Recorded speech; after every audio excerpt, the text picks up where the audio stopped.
Hello दोस्तों, आप सभी लोगों का हमारे यूट्यूब चैनल में स्वागत है। जैसे कि आप लोग जिन लोगों का जो है एग्ज़ाम 29 जून को जो है फर्स्ट शिफ्ट का हो गया है, उन लोगों के लिए जो है यह क्लास और जिन लोगों का भी एग्ज़ाम होने वाला है, उन लोगों के लिए यह क्लास बहुत ही इम्पोर्टेंट है। तो आइए चलिए देखते हैं कि क्या-क्या प्रश्न पूछे गए हैं या फिर आने वाले शिफ्टों में जो है कौन से प्रश्न पूछे जाने की संभावना है, सबके बारे में जो है हम डिस्कस करेंगे। तो शुरू करने से पहले जो है अगर अभी तक आप लोग हमारे चैनल को सब्सक्राइब नहीं किए हैं तो सब्सक्राइब कर लीजिए और बेल आइकन को भी दबा लीजिए ताकि जब भी हम क्लास को अपलोड करें तो आप लोग तक जो है नोटिफिकेशन पहुंच जाए।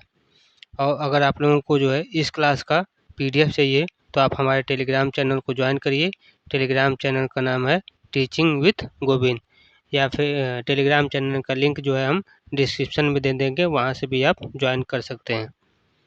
तो चलिए शुरू करते हैं आज के प्रश्नों को। आज के प्रश्नों में सामान्य ज्ञान और करंट अफेयर से टोटल हमने 15 प्रश्न को जो है मिला 15 प्रश्न हमको मिले हैं, तो उसको हम तो आज का पहला प्रश्न है हमारा, बिहार का पहला AIMS कहाँ पर जो है स्थित है। यानी कि बिहार का पहला जो है एम्स आपका कहाँ पर स्थित है, तो यह आपका स्थित है पटना में। तो सही आंसर क्या हो जाएगा, पटना। बिहार का पहला एम्स कहाँ स्थित है, तो पटना में स्थित है। एम्स जो है पटना की स्थापना केंद्र सरकार के द्वारा जो है की गई है। एम्स पटना की जो स्थापना है किसने किया है, तो केंद्र सरकार के द्वारा जो है किया गया है। अगला प्रश्न है प्रश्न नंबर 2। प्रश्न नंबर 2 आपका है, भारत की पहली महिला राष्ट्रपति कौन थी। भारत की जो है पहली महिला राष्ट्रपति कौन थी, तो इसका आंसर हो जाएगा प्रतिभा पाटिल। भारत की जो है पहली महिला राष्ट्रपति आपकी हो जाएंगी प्रतिभा पाटिल, सही आंसर हो जाएगा। प्रतिभा पाटिल का जो है कार्यकाल कब से लेकर कब तक रहा है, तो इनका कार्यकाल 2007 से लेकर 2012 तक जो है यह राष्ट्रपति के पद पर जो है रही है। प्रतिभा देवी सिंह पाटिल जो है सन 2007 से लेकर जो है 2012 तक राष्ट्रपति के जो है पद पर रही हैं। अगला प्रश्न है प्रश्न नंबर 3। प्रश्न नंबर 3 आपका है, सविनय अवज्ञा आंदोलन की शुरुआत कब हुई थी। सविनय अवज्ञा आंदोलन की जो शुरुआत है यह आपका कब हुआ था, तो इसका सही आंसर हो जाएगा आपका सन 1930 में। सन 1930 में जो है आपका सविनय अवज्ञा आंदोलन की जो है शुरुआत हुआ था। इसके बारे में और भी कुछ महत्वपूर्ण जानकारी, जैसे कि गांधी जी ने जो है दांडी यात्रा से जो है इसकी शुरुआत की थी। तो सविनय अवज्ञा आंदोलन की जो शुरुआत किसने किया था, तो गांधी जी ने जो है किया था। और कैसे किया था, तो दांडी यात्रा की जो है शुरुआत से सविनय अवज्ञा आंदोलन की शुरुआत हुआ था। और कब हुआ था, तो सन 1930 में। अगला प्रश्न है आपका प्रश्न नंबर 4। प्रश्न नंबर 4 है, नीति आयोग के CEO कौन है 2025 के। 2025 के जो है नीति आयोग के जो है CEO कौन है, तो इसका सही आंसर आपका हो जाएगा BR सुब्रमण्यम। BR सुब्रमण्यम जो है इस समय जो है नीति आयोग के जो है CEO है। और इन्होंने जो है परमेश्वर अय्यर की जो है जगह ली है। यानी कि इससे पहले कौन थे, तो परमेश्वर अय्यर थे। अगला प्रश्न है प्रश्न नंबर 5। प्रश्न नंबर 5 है, विश्व जल दिवस कब मनाया जाता है। विश्व जल दिवस जो है आपका कब मनाया जाता है, तो इसका आंसर हो जाएगा 22 मार्च। विश्व जल दिवस आपका कब मनाया जाता है, तो यह आपका मनाया जाता है 22 मार्च को विश्व जल दिवस के रूप में मनाया जाता है। और विश्व जल दिवस मनाने का उद्देश्य क्या है, तो इसका उद्देश्य है जल संरक्षण के प्रति जो है जागरूकता लाने हेतु 22 मार्च को जो है विश्व जल दिवस के रूप में मनाया जाता है। अगला प्रश्न है प्रश्न नंबर 6। प्रश्न नंबर 6 है, ब्लू इकोनॉमी का जो है संबंध किससे है। ब्लू इकोनॉमी का जो संबंध है वह किससे है, तो इसका आंसर हो जाएगा समुद्री संसाधनों से। ब्लू इकोनॉमी का जो संबंध है वह किससे है, तो यह आपका है समुद्री संसाधनों से जो है इसका संबंध है। किसका, ब्लू इकोनॉमी का। यह जो है समुद्र पर आधारित आर्थिक गतिविधियों को जो है दर्शाता है ब्लू इकोनॉमी। आगे देखते हैं, अगला प्रश्न आपका है प्रश्न नंबर 7। प्रश्न है केंद्र शासित प्रदेश लद्दाख का जो है गठन कब हुआ। जो आपका लद्दाख जो केंद्र शासित प्रदेश है उसका जो है गठन कब हुआ, तो इसका आंसर हो जाएगा 31 अक्टूबर सन 2019 को। 31 अक्टूबर सन 2019 को जो है लद्दाख को केंद्र शासित प्रदेश के रूप में जो है घोषित कर दिया गया। और यह किस कारण से हुआ है, यानी कि कब हुआ है, तो अनुच्छेद 370 हटने के बाद जो है जम्मू कश्मीर से जो है इसको लद्दाख को अलग कर दिया गया। 370 हटने के बाद जम्मू कश्मीर को जो है लद्दाख से अलग कर दिया गया है, जिसके कारण लद्दाख को जो है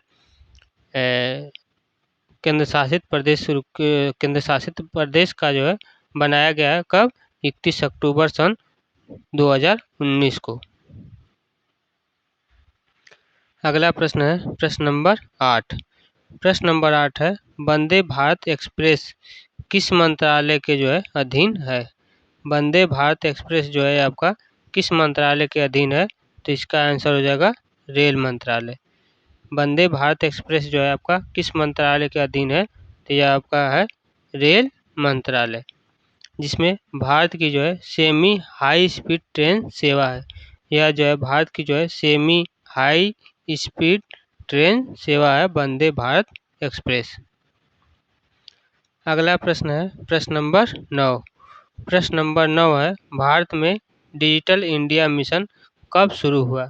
भारत में जो है आपका डिजिटल इंडिया मिशन भारत में डिजिटल इंडिया मिशन कब शुरू हुआ, तो इसका सही आंसर हो जाएगा आपका 1 जुलाई सन 2015। 1 जुलाई सन 2015 को डिजिटल इंडिया मिशन जो है शुरू किया गया। और यह किस लिए शुरू किया गया है, तो यह आपका डिजिटल सेवाओं को जो है बढ़ाने हेतु 1 जुलाई सन 2015 को डिजिटल इंडिया मिशन शुरू किया गया। अगला प्रश्न है आपका प्रश्न नंबर 10। प्रश्न नंबर 10 है बेटी बचाओ बेटी पढ़ाओ योजना कब शुरू हुआ है। बेटी बचाओ बेटी पढ़ाओ योजना जो है कब शुरू किया गया है, तो इसका आंसर हो जाएगा 22 जनवरी सन 2015। 22 जनवरी सन 2015 को बेटी बचाओ बेटी पढ़ाओ योजना को जो है शुरू किया गया। और यह कब किस लिए होता है, यह कन्या भ्रूण हत्या को रोकने और शिक्षा को जो है बढ़ावा देने के लिए जो है 22 जून 2015 को बेटी बचाओ बेटी पढ़ाओ योजना को जो है शुरू किया गया। अगला प्रश्न है प्रश्न नंबर 11। प्रश्न नंबर 11 है 2024 में भारत की जीडीपी वृद्धि दर कितनी अनुमानित की गई थी। तो 2024 में जो है भारत की जीडीपी की जो है वृद्धि दर कितनी अनुमानित की गई थी, तो इसका आंसर हो जाएगा 6.8%। 6.8% जो है अनुमानित की गई थी, किसके द्वारा, तो IMF और RBI के अनुसार जो है जीडीपी की जो है वृद्धि दर अनुमानित की गई थी 6.8%। अगला प्रश्न है प्रश्न नंबर 12। प्रश्न नंबर 12 है हाल ही में चीन ताइवान विवाद किस कारण जो है सुर्खियों में रहा था। हाल ही में जो आपका चीन और ताइवान विवाद था हाल ही में किस कारण जो है सुर्खियों में रहा था, तो इसका आंसर हो जाएगा स्वतंत्रता और सुरक्षा के मुद्दे के कारण। स्वतंत्रता और सुरक्षा के जो है मुद्दे के कारण चीन और ताइवान का जो मुद्दा था वह विवाद में था, जिसमें जो है आपका चीन है वह ताइवान को अपना हिस्सा मानता है। मेन कारण यही था कि चीन जो है ताइवान को जो है अपना हिस्सा मानता था, इसी कारण विवाद हुआ था। अगला प्रश्न है प्रश्न नंबर 13। अंतरिक्ष में भारत का पहला महिला मिशन कौन सा प्रस्तावित है। अंतरिक्ष में जो है आपका भारत का पहला महिला मिशन जो है कौन सा प्रस्तावित है, तो इसका सही आंसर आपका हो जाएगा गगनयान। गगनयान जो है अंतरिक्ष में भारत का पहला जो है महिला मिशन प्रस्तावित है। इसमें जो है महिला अंतरिक्ष यात्री जो है भेजने की तैयारी जो है किया जा रहा है। गगनयान के तहत जो है किसी महिला को जो है अंतरिक्ष में यात्री के तौर पर जो है भेजने के लिए तैयारी किया जा रहा है। अगला प्रश्न है प्रश्न नंबर 14। प्रश्न नंबर 14 आपका है, हरित क्रांति के जो है जनक के रूप में किनको जाना जाता है, यानी कि हरित क्रांति के जो है जनक कौन है, तो इसका आंसर हो जाएगा आपका MS स्वामीनाथन। MS स्वामीनाथन को जो है हरित क्रांति के जो है जनक के रूप में जाना जाता है। तो सही आंसर हो जाएगा MS स्वामीनाथन। इनका जो है मुख्य भूमिका क्या था, तो इन्होंने भारत में कृषि उत्पादन को जो है बढ़ावा में योगदान दिया है। MS स्वामीनाथन जो है इन्होंने भारत में कृषि उत्पादन को जो है बढ़ावा दिया है। अगला प्रश्न है प्रश्न नंबर 15। प्रश्न नंबर 15 है, भारत में वन रैंक वन पेंशन योजना किससे संबंधित है। भारत में वन रैंक वन पेंशन योजना किससे संबंधित है, तो इसका आंसर हो जाएगा सशस्त्र बलों के जो है सशस्त्र बलों के जो है पेंशनर्स से सशस्त्र बलों के जो है पेंशनर्स से जो है यह संबंधित है। तो सही आंसर हो जाएगा आपका, जिसमें समान पद पर समान सेवा के लिए जो है समान पेंशन मिलेगा। समान पद पर जो है समान सेवा के लिए समान पेंशन मिलेगा, इसी से संबंधित है। अगला प्रश्न हम देखेंगे जिसमें हमारा होगा हिंदी। अब हम देखेंगे हिंदी के जो है प्रश्नों को, जिसमें टोटल 10 प्रश्न हमने लिया है। तो इसमें हमारा प्रश्न है प्रश्न नंबर 16। प्रश्न है, ईमानदार का जो है विलोम शब्द क्या होगा। ईमानदार का विलोम क्या होगा, तो ईमानदार का विलोम होगा बेईमान। तो इसका आंसर क्या हो जाएगा बेईमान। ईमानदार का विलोम क्या होगा, तो बेईमान होगा। अगला प्रश्न है प्रश्न नंबर 17। प्रश्न नंबर 17 है, दृष्टव्य दृष्टव्य शब्द में कौन सा प्रत्यय जुड़ा हुआ है, यानी कि दृष्टव्य शब्द में जो है आपका कौन सा प्रत्यय है, तो इसका आंसर हो जाएगा व्यय। दृष्टव्य में कौन सा प्रत्यय है, तो व्यय जो है प्रत्यय है। अगला प्रश्न है प्रश्न नंबर 18। प्रश्न है, नवजात का जो है अर्थ क्या है। नवजात का अर्थ क्या होता है, तो इसका आंसर होगा जो अभी जन्मा हो। जो अभी अभी जन्मा हो उसको नवजात कहा जाता है। जैसे कोई भी अभी बच्चा जन्म लिया है तो उसको नवजात शिशु बोला जाता है, यानी कि कोई भी अगर अभी जन्मा हो तो उसको नवजात कहा जाता है। अगला प्रश्न है प्रश्न नंबर 19। प्रश्न नंबर 19 है, सुपुत्र शब्दों में उपसर्ग क्या है। सुपुत्र शब्द में जो है आपका उपसर्ग क्या है, तो इसका आंसर हो जाएगा सु। सुपुत्र शब्द में आपका उपसर्ग होगा सु।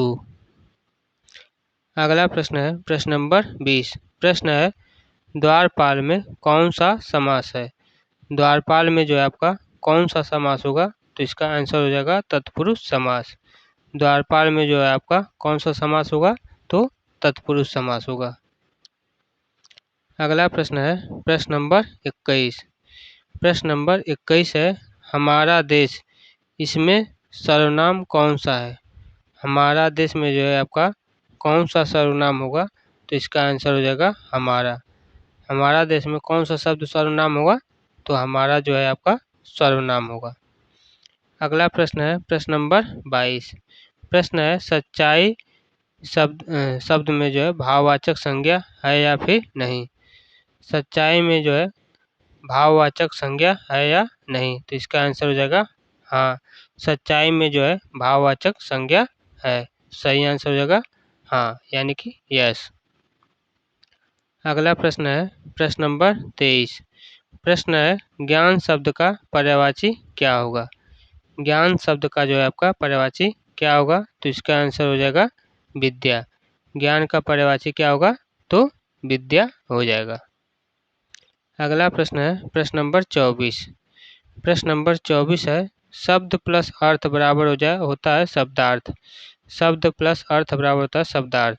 तो इसमें किस संधि का उदाहरण दिया गया है, यानी कि शब्द प्लस अर्थ इक्वल टू शब्दार्थ, इसमें कौन सी संधि है, तो इसका आंसर हो जाएगा यड़ संधि। शब्द प्लस अर्थ यानी कि शब्दार्थ में कौन सी संधि होगी, तो यड़ संधि होगी। अगला प्रश्न है प्रश्न नंबर 25। प्रश्न नंबर 25 है, उसने दूध पिया वाक्य में कौन सा काल है, यानी कि इसमें कौन सा काल है बताइए। उसने दूध पिया, तो चूंकि वह दूध जो है पी चुका है, यानी कि कार्य जो है हो चुका है, तो इसमें आपका कौन सा काल होगा, तो इसमें आपका भूतकाल होगा। तो सही आंसर क्या हो जाएगा, भूतकाल। उसने दूध पिया में जो है कौन सा काल होगा, तो भूतकाल होगा। अगला प्रश्न है, अब हम देखेंगे कंप्यूटर से संबंधित प्रश्न। अब हम कंप्यूटर से संबंधित प्रश्नों को देखेंगे, जिसमें टोटल 5 प्रश्न जो है कंप्यूटर के पूछे गए हैं, तो उसको कवर करेंगे। इसमें जो है आपका पहला प्रश्न यानी कि प्रश्न नंबर 26 है, कीबोर्ड एक कैसा डिवाइस है। कीबोर्ड जो है आपका यह किस प्रकार का डिवाइस है, तो इसका आंसर हो जाएगा कीबोर्ड जो है एक प्रकार का इनपुट डिवाइस है। कीबोर्ड में जो कोई भी चीज़ हम इनपुट करके टाइप करते हैं, उसके बाद वह डिस्प्ले पे शो होती है। तो कीबोर्ड जो है हमारा कैसा डिवाइस है, यह हमारा इनपुट डिवाइस है। इसका काम होता है डेटा या फिर कमांड को कंप्यूटर में भेजता है, यानी कि भेजने का काम होता है कीबोर्ड का। कीबोर्ड में जो है कोई भी डेटा या फिर हम कमांड अगर प्रेस करते हैं तो वह कंप्यूटर में जो है भेजता है। अगला प्रश्न है प्रश्न नंबर 27। प्रश्न है HTTPS में S का जो है क्या अर्थ होता है। HTTPS में S का क्या अर्थ होता है, तो इसका मतलब होता है सिक्योर। सही आंसर क्या होगा, सिक्योर। यह जो वेबसाइट की सुरक्षा को दर्शाता है। सिक्योर जो है क्या किसको दर्शाता है, तो यह आपको सुरक्षा को जो है दर्शाता है। अगला प्रश्न है प्रश्न नंबर 28। प्रश्न नंबर 28 है, MS एक्सेल में सेल को जोड़ने का फार्मूला क्या है। MS एक्सेल में जो है सेल को जोड़ने का कौन सा फार्मूला है, तो इसका फार्मूला होगा equal to sum A1 ratio A5। A1 ratio A5 मतलब A1 से लेकर जो है A5 तक योग करना होगा, तो हम वहाँ कर देंगे सम ब्रैकेट में A1 रेशियो A5 कर देंगे, तो A1 से लेकर A5 तक जो है सभी जो डेटा दिया रहेगा वह सम हो जाएगा, यानी कि जोड़ जाएगा, जोड़ने का फार्मूला है। अगला प्रश्न है प्रश्न नंबर 29। प्रश्न है CPU का मुख्य कार्य क्या है। CPU का जो है मुख्य कार्य क्या होता है, तो इसका आंसर हो जाएगा डेटा जो है प्रोसेस करना। CPU का मुख्य कार्य होता है डेटा को जो है प्रोसेस करना। इसे CPU को और क्या कहा जाता है, तो CPU को जो है कंप्यूटर का मस्तिष्क कहा जाता है। तो प्रश्न पूछ देता है कंप्यूटर का मस्तिष्क किसे कहते हैं, तो इसका सही आंसर होगा CPU। अगला प्रश्न है प्रश्न नंबर 30। प्रश्न है कंप्यूटर वायरस क्या है। कंप्यूटर वायरस जो है क्या है, तो इसका सही आंसर हो जाएगा आपका यह एक प्रकार का हानिकारक प्रोग्राम है। कंप्यूटर वायरस क्या है, तो यह एक प्रकार से जो है एक हमारा हानिकारक प्रोग्राम है कंप्यूटर वायरस। यह जो है फाइलों को जो है नुकसान पहुंचाता है। कंप्यूटर वायरस काम क्या करता है, यह जो है हमारे फाइलों को जो है नुकसान पहुंचाता है। आज के जितने प्रश्न थे सभी को हमने कवर करवा दिया है। तो जो भी प्रश्न पूछे गए थे सभी इम्पॉर्टेंट हैं, और इसमें जो हमने एक्सप्लेनेशन यानी कि व्याख्या करवाया है उसी से जो है आने वाली शिफ्टों में आपके प्रश्न बनेंगे, क्योंकि टॉपिक सेम रहता है, बस क्वेश्चन को जो है बदल दिया जाता है। तो आप लोग ज़रूर से देखिए। जिन लोगों का अभी एग्ज़ाम बाकी है उन लोगों के लिए तो एकदम ही महत्वपूर्ण क्लास थी आज की ये, और आने वाली जो भी एनालिसिस हम करवाएंगे वो सभी सभी महत्वपूर्ण होंगे। और भी सारी हमने क्लासेस करवा दिए हैं, अगर अभी तक आप लोग नहीं देखे हैं तो जाकर देख लीजिए। प्लेलिस्ट चेक करिए, प्लेलिस्ट में हम बना दिए हैं, उसमें सभी शिफ्ट की जो है सभी क्लासेस प्रोवाइड करा दी गई हैं।